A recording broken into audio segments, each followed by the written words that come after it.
ganas el ambiente que hemos montado. Muchísimas gracias, de verdad, de corazón. Ya sabéis que todos los años leemos un manifiesto y este año hemos querido que lo lea el Club Deportivo Murchante, en especial Mario Jarauta, y quiero que le deis un fortísimo aplauso para él.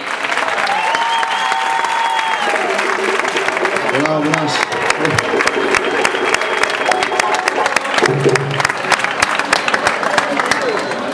Buenos días, muchas gracias por estar aquí en Murchante disfrutando de estas fiestas de orgullo LGTBI.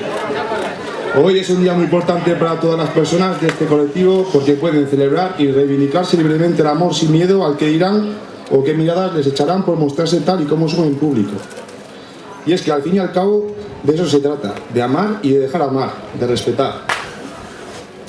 Es cierto que en los últimos años se ha avanzado mucho la visibilidad del colectivo LGTBI en la sociedad. En algunos entornos es más habitual que las personas revelen públicamente su orientación sexual, pero en el mundo del deporte sigue siendo un asunto tabú, y en el fútbol masculino también. Y es por eso hoy queríamos estar aquí aportando nuestro granito de arena. Somos conscientes de que el fútbol y los valores que representa tienen un gran impacto en nuestros niños, jóvenes y adultos.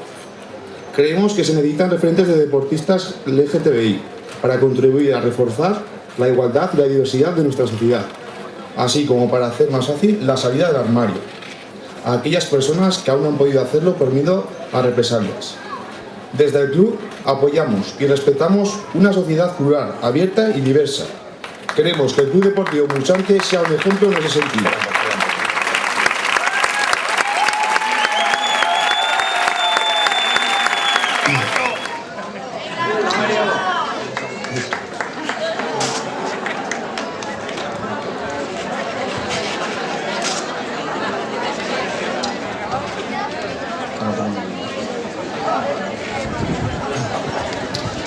Acabar con chascarrillos, bromas irrespetuosas o cualquier tipo de comentario homófobo es cosa de todos. No reír la broma o no callarse y mirar para otro lado cuando se falta el respeto a alguien por su condición.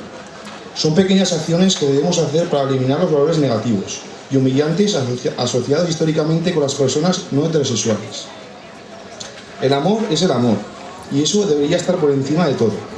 Todos conocemos a gente maravillosa del ambiente, personas a las que queremos como son y por lo que nos aportan, así que por ellas hay que manifestarse y dar la cara. Ahora, disfrutar de este día tan especial que han organizado desde Marte y hagamos realidad eso que hoy en Murchante va a ser el pueblo más orgulloso de la Ribera. Muchas gracias.